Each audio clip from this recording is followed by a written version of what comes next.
गांव में दो बहनें रहती थी। दोनों की ही शादी बहुत संपन्न परिवार में हुई, मगर पति की बीमारी के चलते छोटी बहन को गरीबी देखनी पड़ी।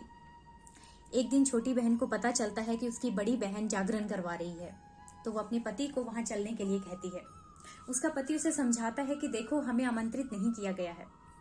तो वो कहती है कि मैं तो उनकी छोटी बहन हूं, मुझे आमंत्रण की क्या जरूरत। और ये कहते हुए वो वहां से चली जाती है। जैसे ही वो अपनी बड़ी बहन के घर पहुंचती है, बड़ी बहन का उसे देख के मुंह उतर जाता है। छोटी बहन मैले कुचैले कपड़ों में, फटी चप्पल में वहां पहुंची थी।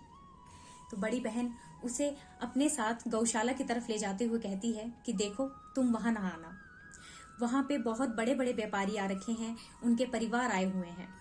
वो लोग तुम्हें ऐसे देख के हमारा मजाक बनाएंगे, हमें ये कहेंगे कि ऐसे लोग तुम्हारे रिश्तेदार हैं, तो तुम यहीं रुको, वहां नहीं आना।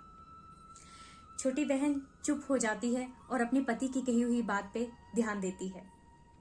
तभी बड़ी बहन उसके लिए खाना लेके आती है। खाने में 2 सूखी रोटी और थोड़ी सी सब्जी। जहां उस परिवार में इतने अच्छे अच्छे पकवान बने हुए थे, वो अपनी छोटी बहन को कहती है कि देखो, ये सब कुछ देसी घी में बना हुआ है, शुद्ध है, तुम्हें ये सब खाने की आदत नहीं, तुम बीमार हो जाओगी। छोटी बहन मन ही मन बहुत दुखी होती है और अपनी बहन से विदा ले लेती है।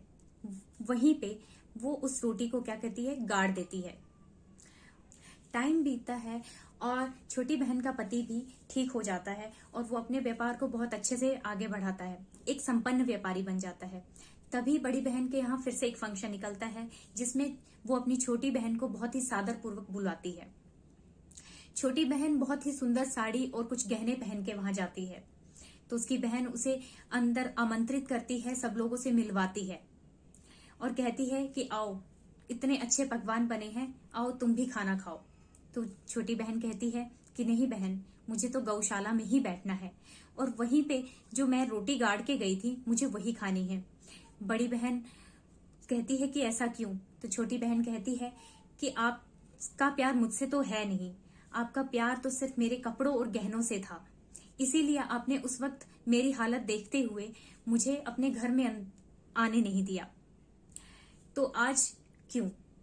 आज इसीलिए क्योंकि आपने मुझे एक अच्छे कपड़ों में, अच्छे गहनों में देखा है, इसीलिए आपने मुझे आज आने दिया, आज इसीलिए मुझे ये सम्मान मिल रहा है। तो इंसान की तो वैल्यू है नहीं, वैल्यू है तो सिर्फ कपड़ों और गहनों की। क्या सिर्फ कपड़े, गहनों और पैसों से ही इंसान की पहचान होती है? उसके चरित्र का कोई मोल नहीं?